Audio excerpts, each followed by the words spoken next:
welcome. It's wonderful to have you all here this evening. I'm Scott Charles. I'm the Deputy Warden at Trinity College. And the reason I'm up here rather than Professor Ken Hinchcliffe, who is the Warden, is that with great regrets, he can't be here tonight because he's actually running some alumni functions over in Asia for us at the moment. So I got the pleasure of standing in, but Warden did want to pass his apologies on. I'd like to acknowledge the Wurundjeri people, the traditional custodians of the land that we're meeting on tonight, and pay my respects to elders past, present and emerging. I'd also like to acknowledge and thank the Gourlay family, because these lectures, these panel discussions wouldn't be happening if it wasn't for the generous philanthropy of the Gourlay family, which started this lectureship in 2005. A gift from John and Louise and Emma and Jono and Will are all here with us tonight. Two members of the Gourlay family are all here with us tonight. I'd also actually like to thank and pay respect to Ali Moore, because when we come up, Ali will actually introduce all of the panellists, but that means, Ali, that you don't get a proper introduction, so I'll introduce you. Ali, as you know, probably doesn't need an introduction really. Ali has for 30 years been a broadcaster and journalist, and that's been in Australia, it's been in Asia, it's been in the UK. She's an alumni of Trinity College. She's a fellow of Trinity College, which is the highest honour we can actually give anyone at the college. So Ali's one of those. And she's bolted across town tonight from the ABC just over here to be with us, because if you're possibly listening to the radio as you were coming here, Ali was on air. And finally, I'd like to thank EY for hosting us here tonight. And just to say a couple of words on behalf of EY, one of the partners and also an alumni of Trinity College, Mark Leslie. So can I just ask Mark please to say a few words? Thank you.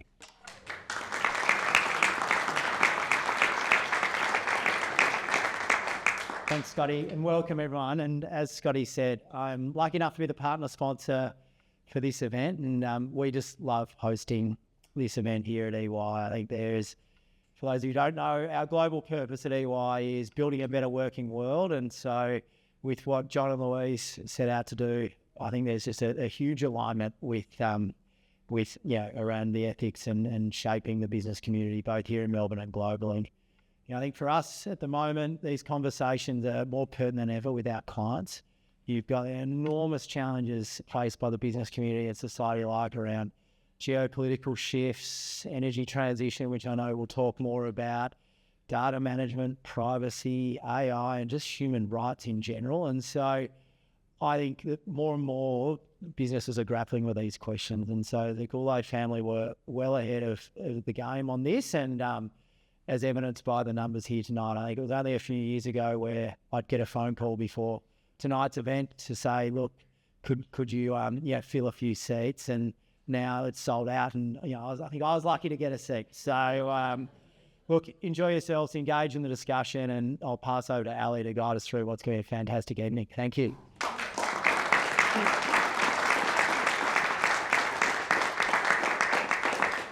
Thank you, Mark. And I really hope you weren't listening, because I'll tell you what, Joe de Bruin and the Catholic University were giving me no end of trouble tonight. So hopefully you weren't listening.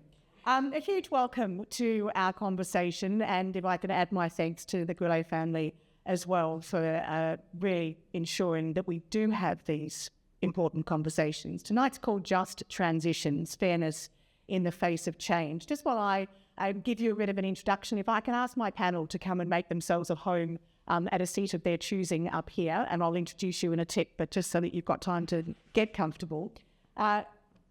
Everyone knows that net zero by 2050 is the country's committed response to climate change. And the challenge to decarbonise, though, it's not just about technology. It's about getting us to a cleaner, more sustainable future. And it's about how we get there without leaving swathes of Australians behind. It's called a just transition, and it has to be exactly that. It has to be fair, it has to be inclusive, and it has to recognise what net zero means for communities across the country, both the opportunities and also the challenges. And to that end, our discussion tonight is a real-world example and through the insights of Professor Mette Morsing, we will be able to consider all of that in an international context. So 150 kilometres east of where we are now is Latrobe Valley. Many of you have probably been to it, maybe driven through it. It's home to large brown coal reserves. It's the provider of most of this state's electricity, and it's on the edge of a precipice. The Hazelwood mine closed in 2017 after 60 years of operation, and over the next 11 years, Loy Yang A, owned by AGL, and Geelong, which is owned by Energy Australia, will also be decommissioned. Geelong in 2028, so just 4 years' time. The locals are very aware that the writing is on the wall for coal. The question is what comes next, and for them, this whole idea of a just transition, which is talked about in boardrooms across the globe, is not a philosophical concept. It's a very desired outcome of a very real challenge. So tonight we're going to explore what the Valley is up to, what the challenges are, and where it all sits in that global context. There will be time to answer, for you to get them to answer some questions a little later in the conversation. So if you've got a question, just stick it in the back of your mind and I'll ask you for questions from the floor a little later. So to introduce our panel, Mette Morsing, who is the only female on the panel, so it's very easy to recognise her. Professor Morsing is a Professor of Business Sustainability and the Director of the Smith School of Enterprise and the Environment at Oxford University, and she is the 2024 Visiting Professor in Gourlay, Visiting Professor in Business Ethics. She's only been in the country, I think, for less than a week. Is that right, Mette? Just over a week. Please welcome Professor Morsing.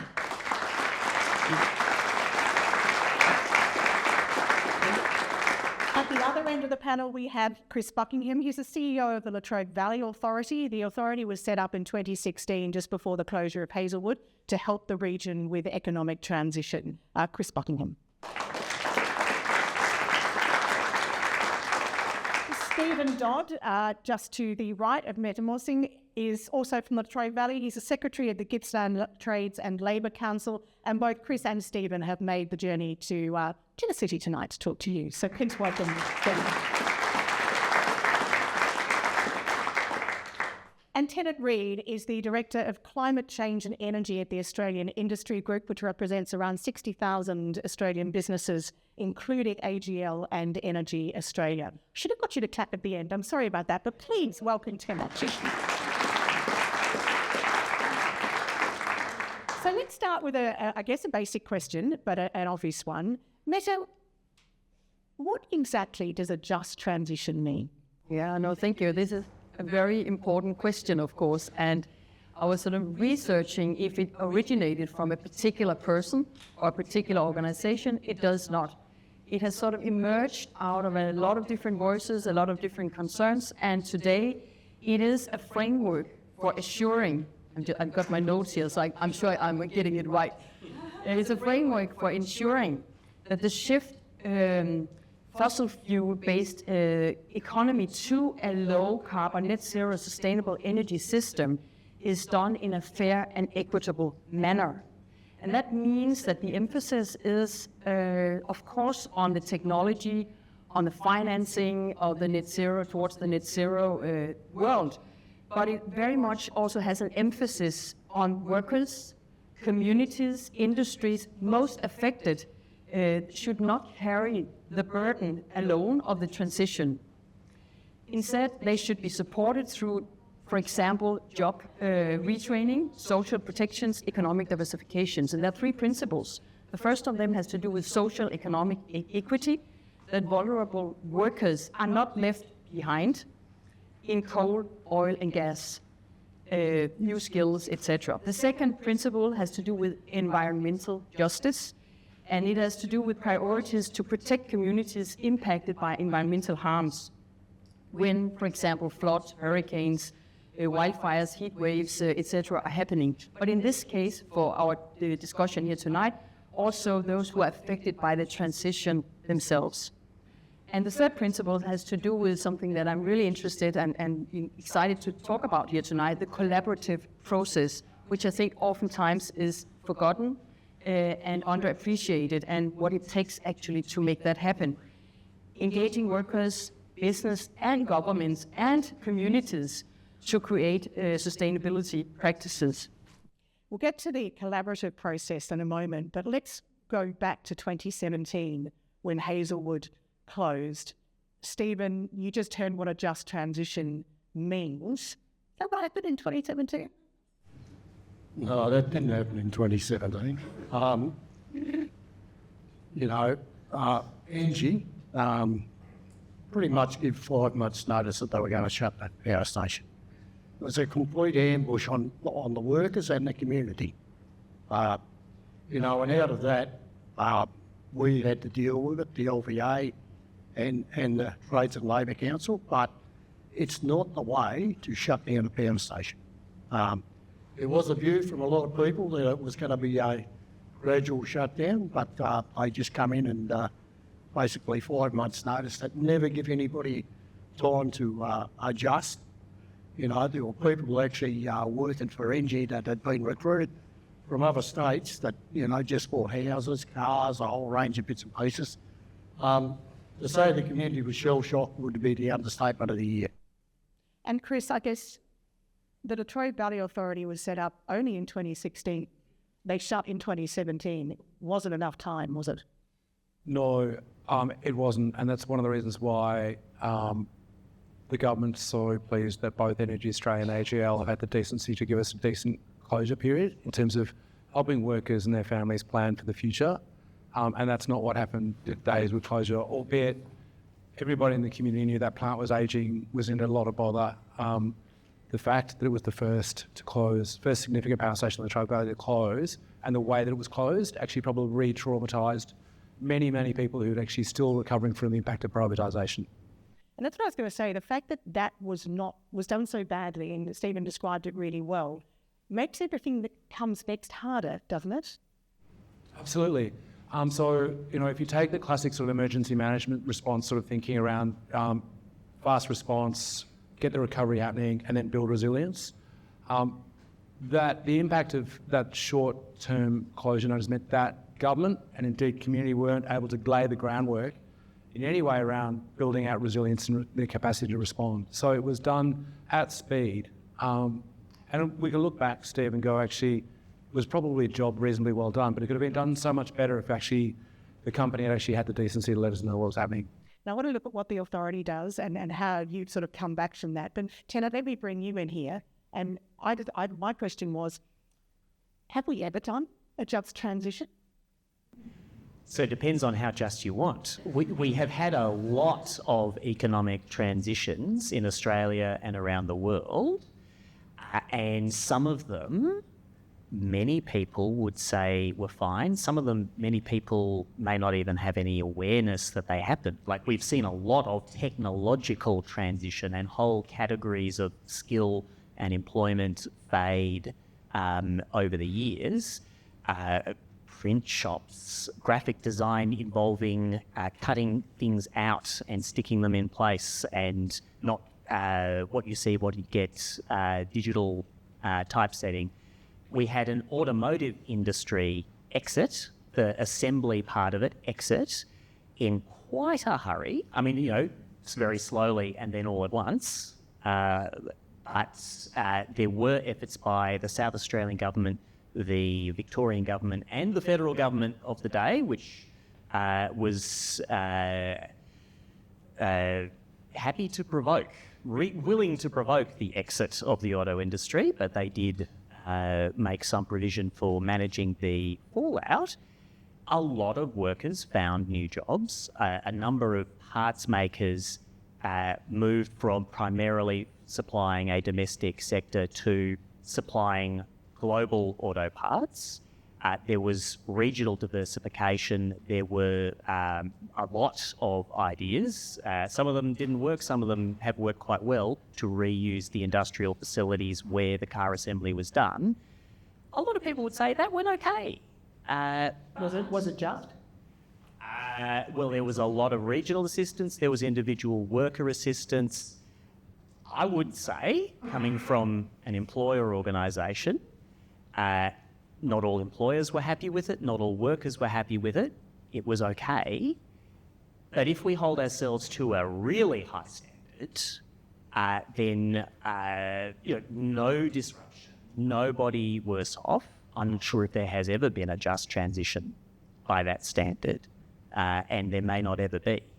A question we need to ask ourselves, I mean, my organisation has supported a lot of work on just transition. We've worked with the ACTU, with the Council of Social Service, with a number of others on joint positions on this stuff. We supported with some caveats around particular industrial relations minutiae that you would expect us to have caveats on, passage of the Net Zero Economy Authority legislation. But you do need to ask yourself, are we setting a standard for climate transition that no other transition has ever had to meet? As in, the perfect will become the enemy of the good. That's a risk. It's not guaranteed that. Okay, we're not, I don't think in this conversation anyway, we're anywhere near that point at this stage. So let me ask Stephen, so 2024, we're 7 years on from Hazelwood. We've had the warnings, we know when the next mines are going to close.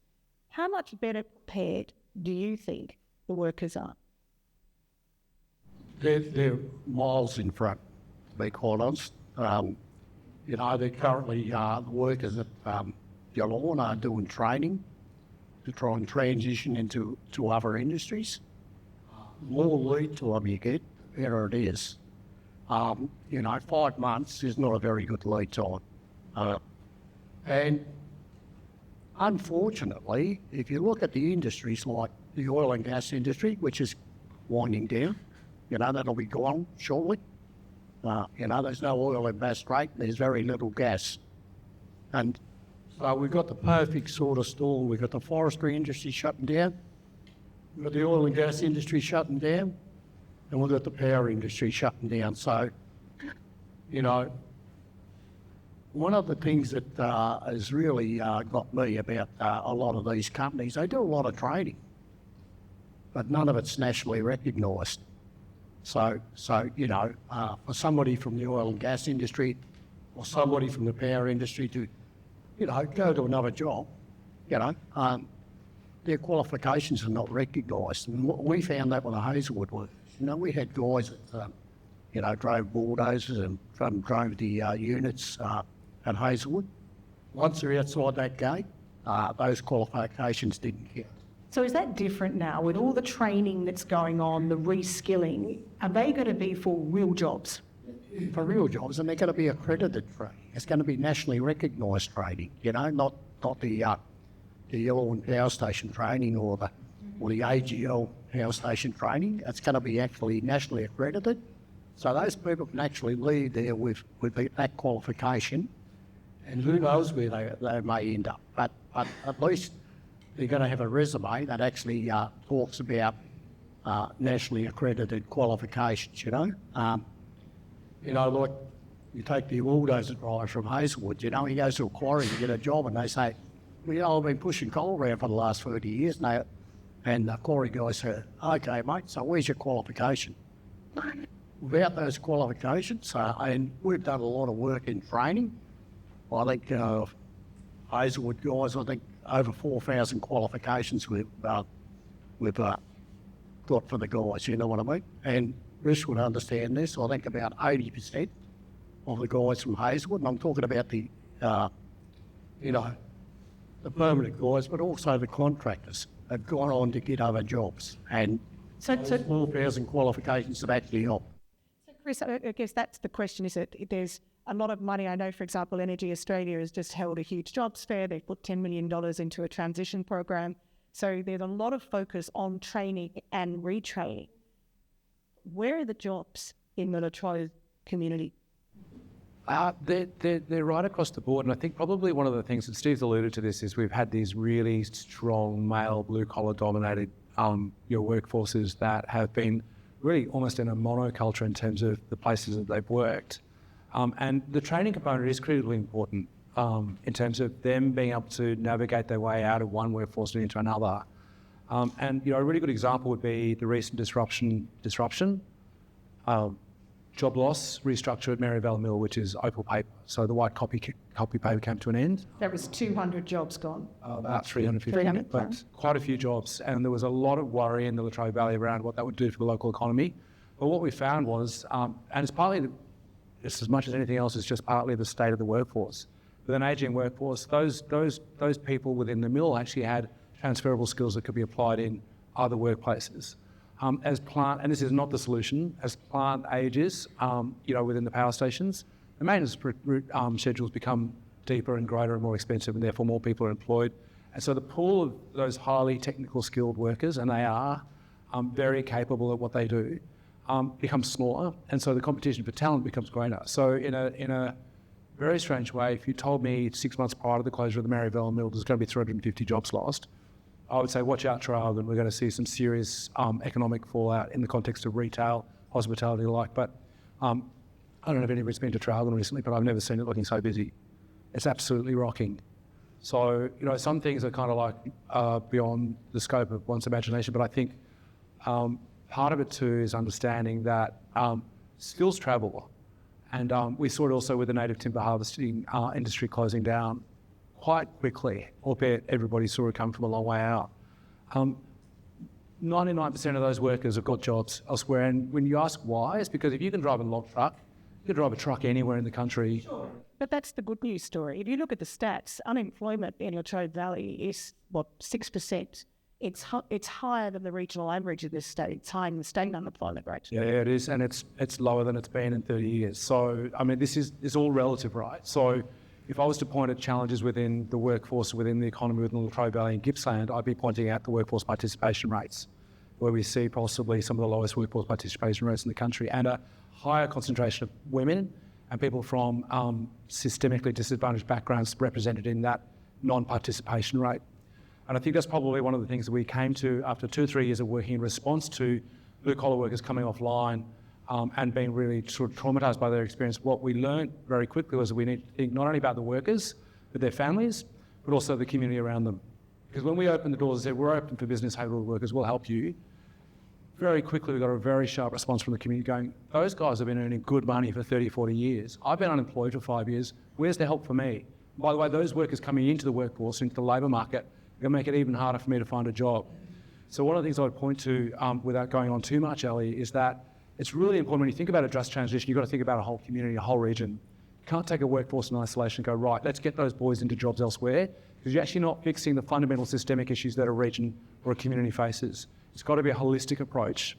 And Mette's point around bringing business, community, government, and the universities, the evidence base together, absolutely critical, because it's the way that you actually elevate voices that would not otherwise be heard in the conversation. And Tenant, we had this reflection before we started. We were a region captured by coal.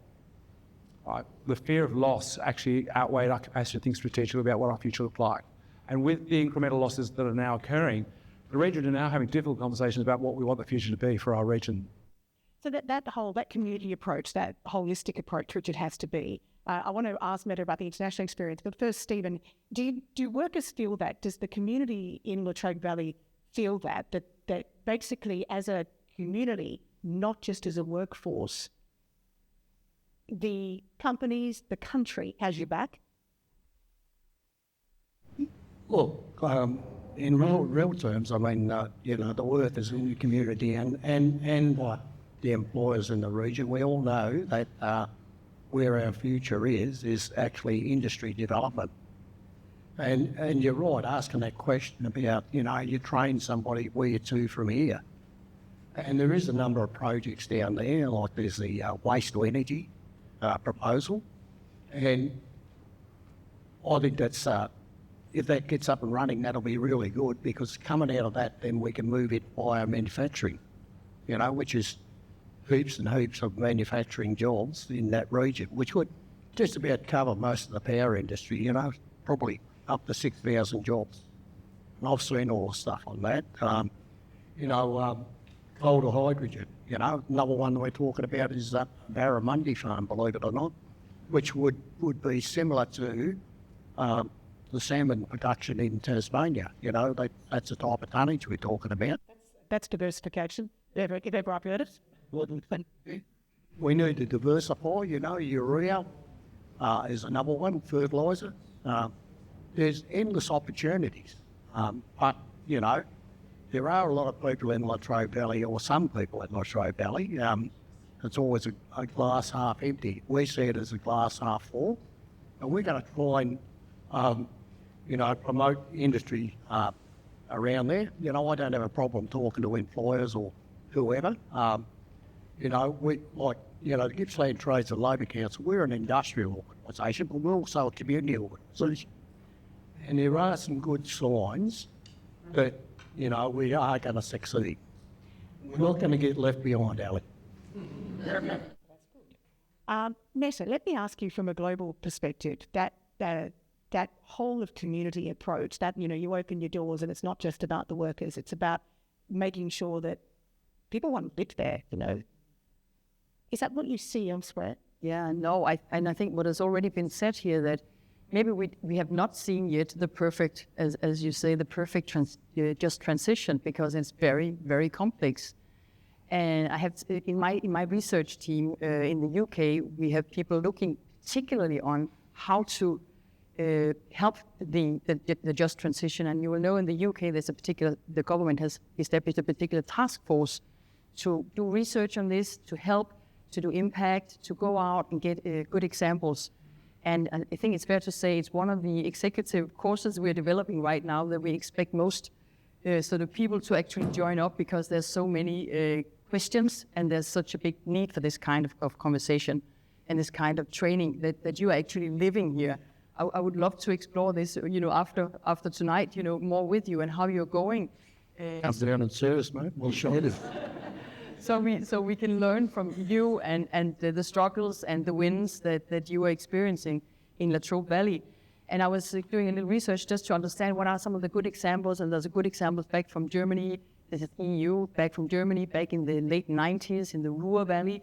One of the most recent examples is from Spain, and the Spanish coal transition actually for the whole country, where there was a courageous Prime Minister back in 2017-18, Pedro Sanchez, who decided to phase out the coal industry. The country was quite something to decide as a Prime Minister in Europe for a country. And when I started asking around in my team and to people, how did he do this? The agreement with the union seems to be at the core. And I understand this is something you in particular, been working with a lot here as well. So that union agreement is very much pointed to as the Spanish magic. Maybe magic is a little bit of an exaggeration, but at least that was sort of a kind of the very big agreement. Took a lot of conversations, of course, to get that agreement in place. And then, of course, there was the support for the workers. We've already heard about that here. There was a 250 million euros in a package from the government to sort of make sure that renewable energies would be part of the offerings for new jobs following the job training.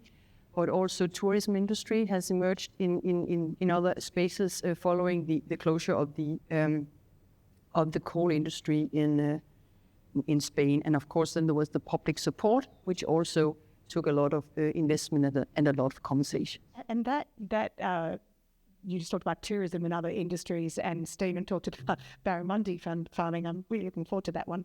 But Tenen, I guess that's the question, isn't it? The extent, and Chris, I'll come to you because I know you think you're on the cusp of a renewables energy boom. But there is a question, isn't there, Tenen, about the extent to which the future energy opportunities are going to overlay the exited fossil fuel opportunities? Yeah, so Australia as a whole has enormous opportunities in a world seeking decarbonisation. We've got high quality and very large potential resources of wind onshore and offshore, of solar. We've got critical minerals, we've got lots and lots of things. The best opportunities are not necessarily where the current skills and infrastructure are that are associated with fossil energy production. The Latrobe Valley is close to where the best places in Australia to do offshore wind are, But there are still some pretty big question marks over how much offshore wind the best solutions for the national electricity market are really going to need. Offshore wind has had a rotten couple of years globally, thanks to high interest rates and an increase in materials prices. And while offshore wind's diversity and high capacity factor have a value to the system, it's not an infinite value. If solar is getting costs down faster, batteries are getting costs down faster, then we may wind up with more solar, more batteries, and less wind overall, and less offshore wind than some energy system models a few years ago suggested. So we will really need to see. But there are those advantages of the workforce and of infrastructure. So I wouldn't count out energy developments in these places, but they're not guaranteed to be there just because, well, this was an energy community for 50 years and it's going to keep being an energy community. Not diversity is important, and thinking sideways about the application of skills to industrial opportunities, not just energy opportunities, I think is a very good idea.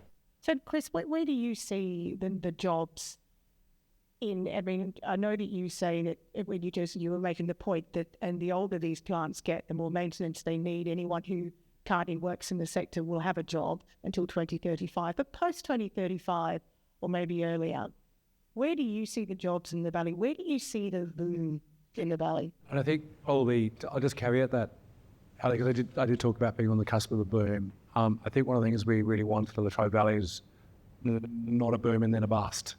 Because that's probably been the cycle of the economy within the Latrobe Valley for the last 70 or 80 years. And it destabilises the community and indeed doesn't allow us to actually build out that resilience that we need.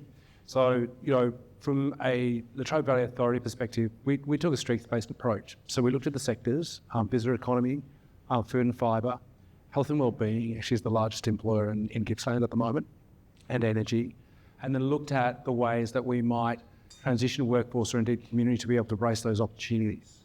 So that's working with the local university and helping them design and build courses that are actually appropriate to the need or the demands of the workforce, sitting down with a TAFE and saying, we need more, everybody needs more electricians, but these are the trades that we think you should be focusing on.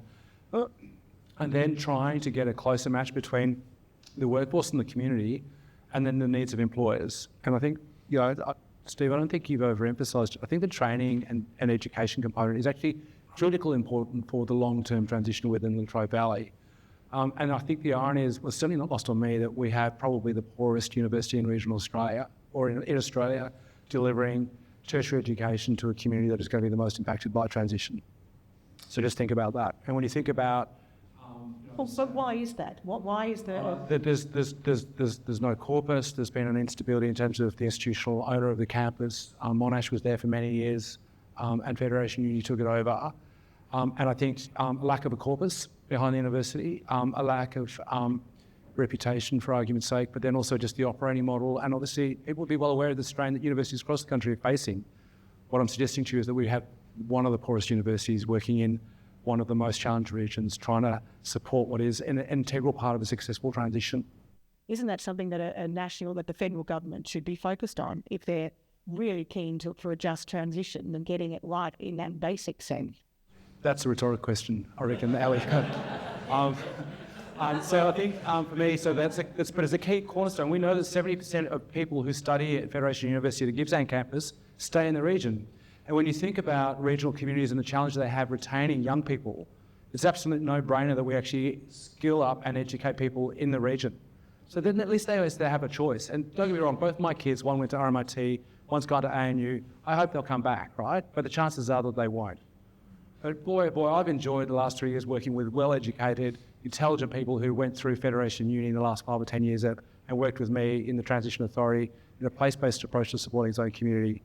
And gee, I'd like to be a few more around thinking that way as well.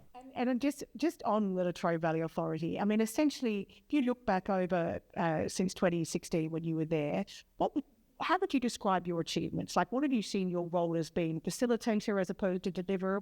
What is it? I think if and they're the intangibles, right? So I think for me, what we've done is we've helped build resilience within the community and understanding what the transition means. We've made a conscious effort, particularly in the last 3 years, to not proselytise or run with a particular methodology, or indeed say one part of the economy is good, one part of the economy is bad. We've made a real effort to engage through the generators and the unions with the workforce and actually help them understand that we're on their side. And it's not just about us helping them, it's actually about us being part of a conversation that sees everybody along the way, because you cannot do a successful transition without trust in the short term, and you're not going to get it to work if you don't build confidence along the way. So a strength-based approach at building out, I think, a resilience within the community that sees people not happy about closures of plant, but actually understanding that we'll get through this. And you know, the Maryvale mill is a really good example that, you know, in the 6 months leading up to closure, there were demonstrations in the street. There was a lot of anger within not only the Latrobe Valley but across Gippsland, because we knew what it meant, or rather the region knew what it meant was the end of native timber harvesting was coming. And then we crossed the Rubicon, got to the other side, we looked at each other, actually we were going okay.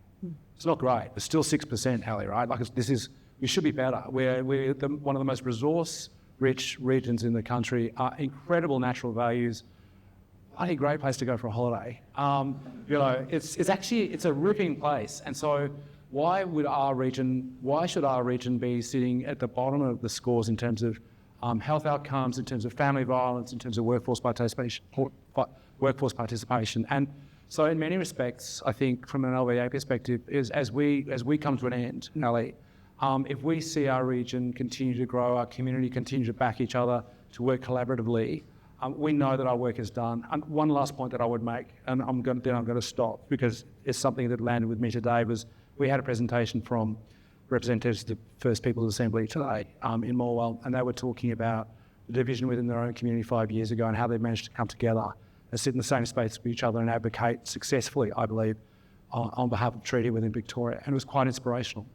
But I turned around to the person sitting next to me and going, you know what, Latrobe Valley 5 years ago, you wouldn't have got unions, power generators, environmentalists, women, people from diverse backgrounds in the room together having constructive conversation, not agreeing with each other, but having constructive conversation about what they saw the future should be. And I'll stop with this. We did a lot of work in the last 2 years developing a transition plan for the region. And one of the things as bureaucrats, we could have shoved our policy expert into a cupboard for 2 weeks and pulled him back out, and he would have presented something that was probably benchmarked reasonably well internationally in terms of, you know, the depth of thinking and the research, the evidence base. But what we realised was that the time had come for a deep and meaningful conversation with the community and actually allowing the community to develop its own vision for the region. And I reckon that's our legacy. So let me put that to Stephen. Stephen, I want to know, like, let's say you were trying to design the perfect environment for a just transition. Has the Latrobe Valley Authority been an enormous assistance from the workers' point of view at helping drive that, I suppose, collaboration that you need from the government, the industry and the workers? Yeah, they've certainly played a valuable role. You know, if they weren't there, it would be a whole lot worse. But, you know, they've been on the front foot. I mean, we've both learned things during the journey. But you know, I'm sorry to see them go. Do you worry that without the specific focus, it is Latrobe Valley Authority and you are going into the Regional Development Victoria, so no one's got, you know, there's no specific, but I'll let you reply to that, but do you worry about that? Absolutely not. I mean, you know, we'll see what RDV's got to say. You know, and I think Deaker too is involved somewhere along the line, Chris, but you know, they were a common contact point for us going forward. But now they're gone. We'll deal with whoever we have to deal with. That's RDV, we'll deal with it. Have you had any contact? Won't change what we're doing. Won't change what you're doing. And just want to make a couple of points while I've got the mic. You know, I hear everybody talking about wind and solar, but you know, there are a lot of opportunities in the region, like nothing's happening much with it at the moment, but wave power, right, can be developed. But geothermal, I mean, we actually have been on a panel where we've been discussing with the committee, and one of the things we were talking about was, developing geothermal, but also a training course for geothermal at Federation Uni. And we're talking about, importing people from other countries to do the training at Federation Uni. So, but geothermal is a big thing that hasn't been exploited enough. I mean, what a lot of people don't understand, Traralgon swimming pool, Olympic size swimming pool, it's heated by geothermal. I did manage to see in Herald Sun here one time where a lot of swimming pools around Victoria saying, gas is too dear, we're going to have to turn down the heat. I can't understand why people aren't chasing that type of stuff. That's got a lot of potential. I'll ask you about that. I'm also curious from your point of view, the winding up of the Latrobe Valley Authority, is that sort of a natural progression of where the valley is towards transition, or is it worrying? And I don't know, I'm just going to call it and say it seems to me a really good budget cutting exercise from a government that has a very strapped budget. The Victorian government is certainly checking between the couch cushions every day for a whole range of funding priorities. But this change at the Victorian level is happening in the context of a national net zero economy authority with a substantial funding push and piece of legislation behind it. It hasn't actually started yet. It's been in test training wheels mode as an agency. We invited them to join us this evening, but they couldn't join us because they hadn't actually started yet.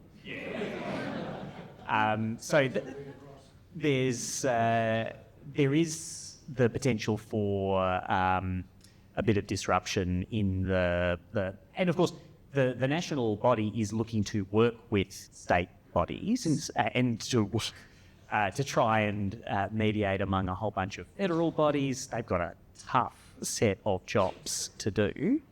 But there is a serious exercise there. So it's not as if Victoria's changing gears and there's a vacuum otherwise. And that, if you look at a just transition, it's not just about one part of one state. This is a transition the country is doing. And to that extent, do you have confidence? In fact, do all of you have confidence that when you have a national authority, it's the first time we would have had a national authority that is completely dedicated to a transition. So I don't know what power they're going to have in terms of, coming up against a state, but does it give you confidence? So I reckon that of the whole range of jobs that the national body has got, the bits that it is likely to focus the greatest attention on for, I think, the remainder of this decade and into next decade is the narrowest piece of how do you manage the specific transitions of a set of power stations in Victoria, in New South Wales, in Queensland and in WA. And for that purpose, they've got some quite significant legislation that does relate to setting up these communities of interest in an industrial relations sense, making sure that new standards and obligations for the assistance with retraining, with finding new employment that employers have to their employees in this context, that those are fulfilled, preferably through agreement among the employers and the employees. So that is a big deal. I'm quite confident that with the powers and the money and the expertise that they have, that they will have as good a shot as anybody at making a good fist of that.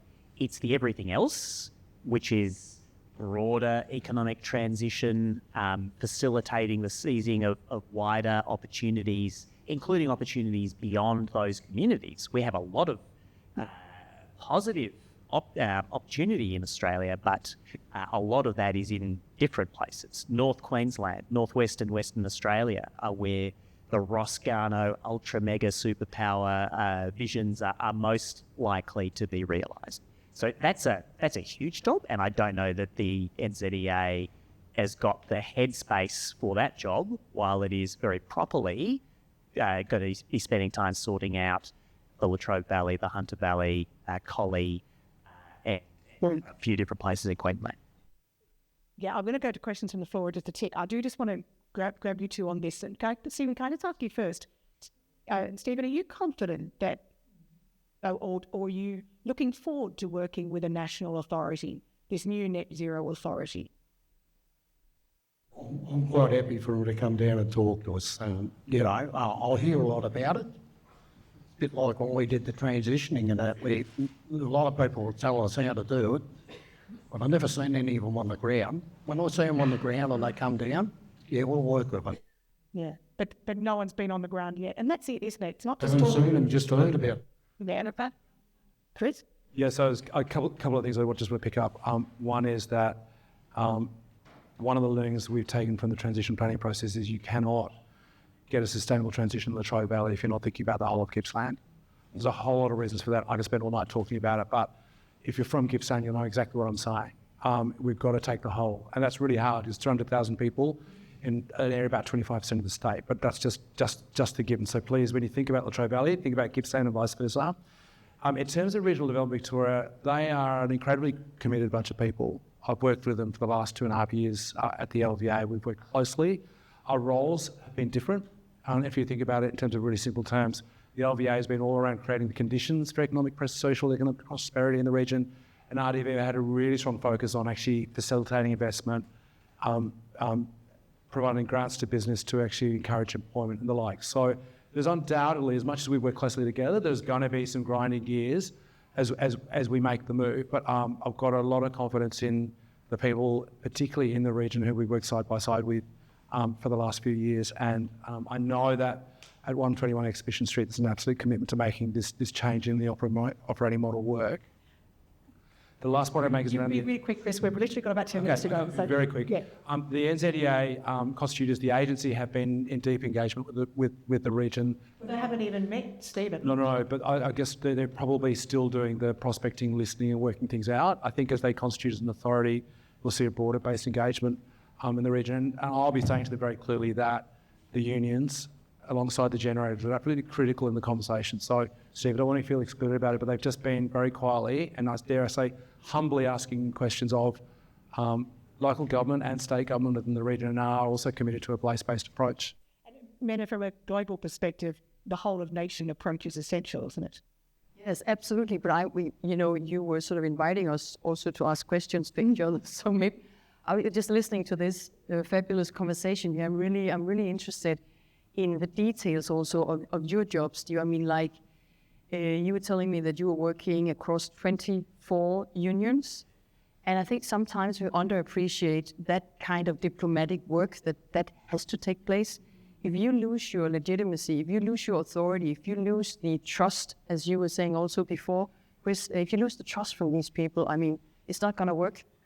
So I don't know how we can multiply people like you and send them around the world, because it's that kind of leadership that is needed, really. And I was just going to ask you if you have some kind of advice or some kind of recommendations in how to get 24 unions and the whole sort of community who do not, I imagine they don't speak with each other on a regular basis. How do you make that happen? Well, from our point of view, we've got a council that meets once a month where all the unions become involved. That's how we make it happen, and we talk to one. That's reality. And Stephen, you also, I think the turnaround that happened after the closure of Hazelwood, which the unions were really instrumental in helping, that really helped build trust, though, didn't it? Because you are trusted because you have delivered. Yeah, absolutely. They trusted us, like the workers trusted the unions because we delivered out on the job. But in reality, they were all there was a lot of issues, like with the training. If you look at Latrobe Valley, we've probably got one of the most highly skilled workforces anywhere in the country. If you went to a construction site anywhere in Australia, you would find a Latrobe Valley tradesperson there, whether it's an electrician or boilermaker, or what it may be. That's the reality of it. One of the big things that we did confront when Hazelwood was there, and people don't talk too much about it, but there was issues with mental health. One of the ways we tried to manage that was when we had a training course, we'd have all the same guys who worked together do the same training course so they could talk to one another and do. Talk into the mic. Yeah. So they could all talk to one another. Mental health was a big issue, but we got through it. That's the reality. And you get through the next ones as well. Absolutely. We've really only got a couple of minutes, but is there someone from the audience who's got a question? Yes, it's up the back there. When the Hazelwood power station shut down, I was working in manufacturing and the cost of electricity went up by You might just quickly use the mic because it's hard to hear from up here. When Hazelwood... Is that on? Hello? Can you hear me? Not moving? I'll just speak louder. I was working in food manufacturing when the Hazelwood factory, the power station shut down, and electricity prices went up by about 60% in Victoria. They've come back to equilibrium. We're about to lose gas. The Bass Strait is about to run out of gas, and not only Victoria but the whole of Australia still relies on 70% of its power from coal. My question to Stephen is, may nuclear become a just change process for the... Thank you for starting another panel discussion just before we get this one. I was acutely aware of that, but does the Valley look at nuclear? I'll answer that in one. No. Actually, sorry, Stephen, can we just pursue that for a minute? Not even as a... Obviously, it's not going to help between now and 2035, but you don't even think about it as a longer-term option?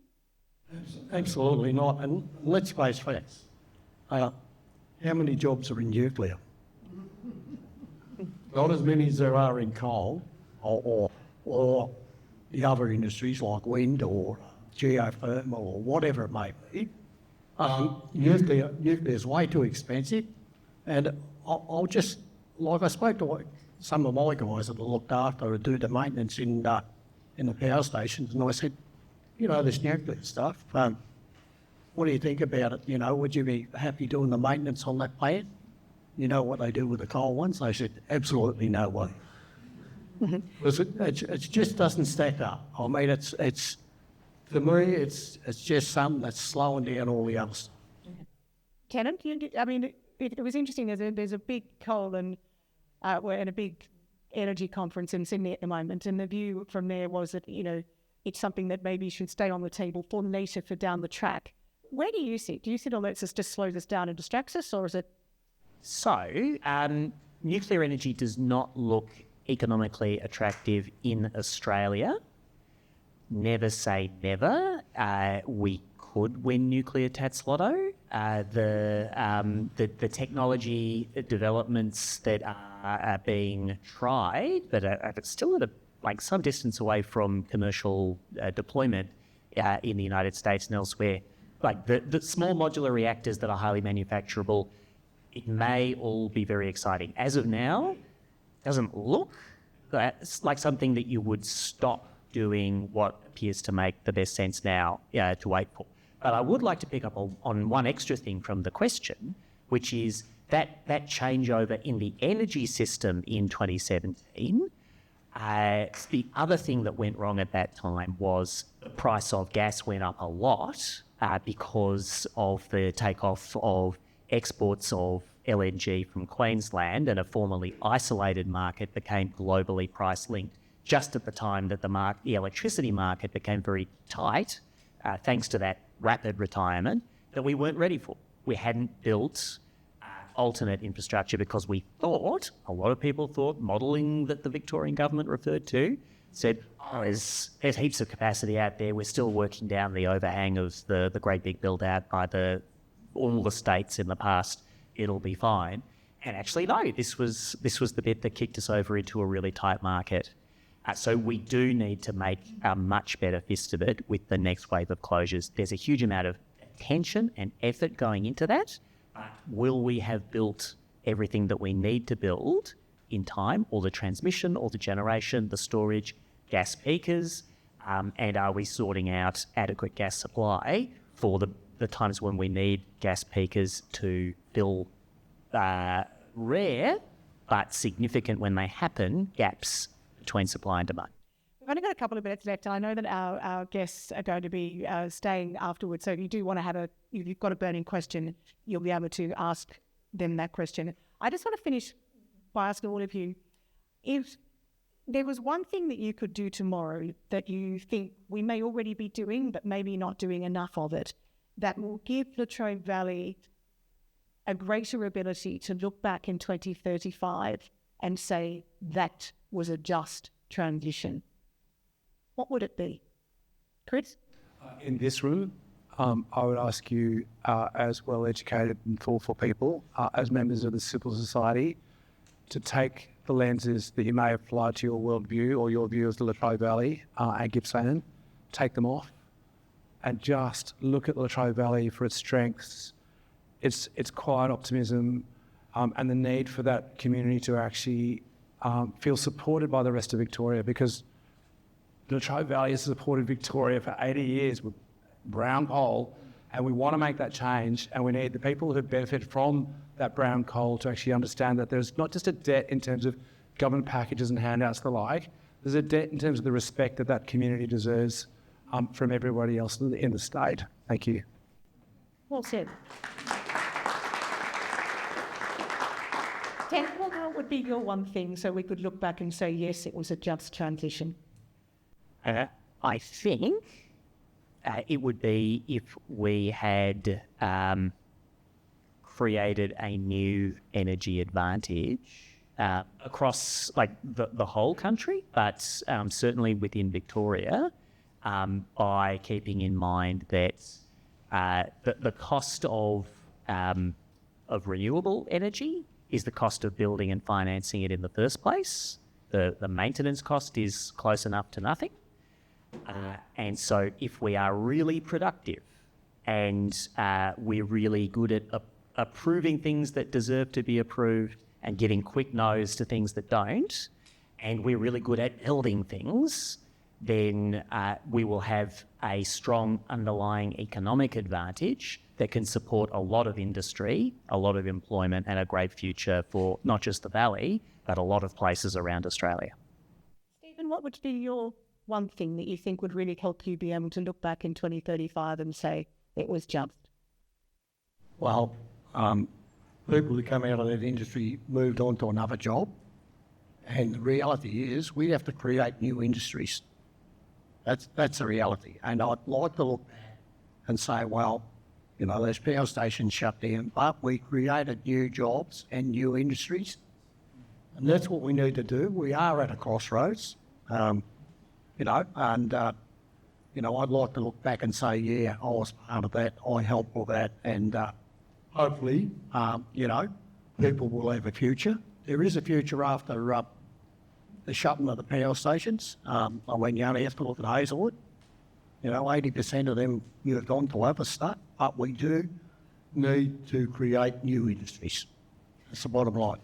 Mette, from an international perspective, what do you think would be a key difference? Yes, may I just add to what has already been said here? I think that it's very important to, in 2035, to think back, of course, on the jobs created and the renewable energy that has been created as well, but also on the decision-making processes, that people in the community feel that they were part of the decision-making process, not just the reskilling that is given to them, that has been decided by somebody else, but there will be some early retirement happening. There will be other disruptions in the local community, but that people have been taken into the consideration, being part of the decision-making process, I think will be crucial 2035 as you think back, was this fair or not?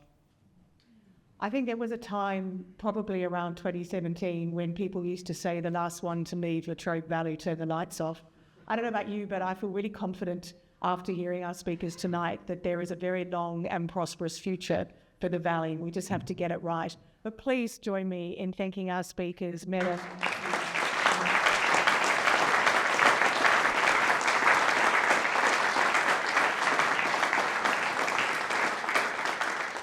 Just before you shut it off, Ali. The Trades and Labour Council, we do a lot of work with the migrant community. We've just completed a course recently for migrant ladies to get their learner's permit. I think we did about 8 of them. It is on the ABC site, plus in local newspapers. But one of our achievements that we did, we called this the melting pot. And the reason we called it the melting pot was the different nationalities that come together. And we did a course where we trained them to, get some skills in the hospitality and whatever. And coming out of that, because you've all come here tonight, been so good, I've got a job for Scott. We did develop a cookbook. I think there's 12 different nationalities. It's called Melting Pot. Scott, you're going to have to make sure everybody who was here tonight gets a copy of it. I'll certainly get them up to you, mate. But that's some of the things that we do down there as a country.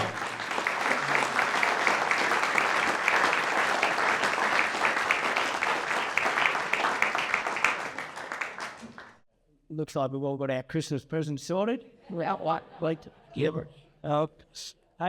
thank you. Once again, I just want to thank Chris, Tennant, Stephen and Mette. Wonderful. I mean, a very important discussion, a great discussion on the night, and a discussion we do need to sort of continue to have. And indeed we can when we sort of venture out here. We've got drinks that are going to continue on till 9:30 tonight and nibbles out there. So we certainly can. But once again, just to the panel, can we please put our hands together?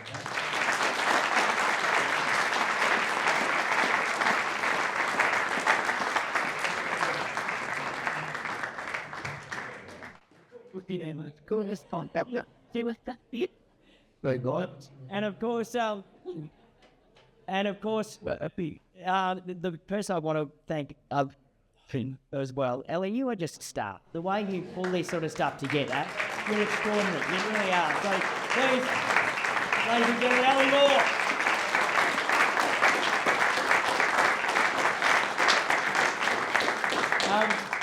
So yes, venture back out to where we had our pre-lecture drinks and continue to enjoy the night, continue to have discussions. Our panellists are still around, so you can actually sort of sidle up to them and have a bit of a conversation. But thank you for your attendance. Thank you very much for the Gourlay family for supporting this.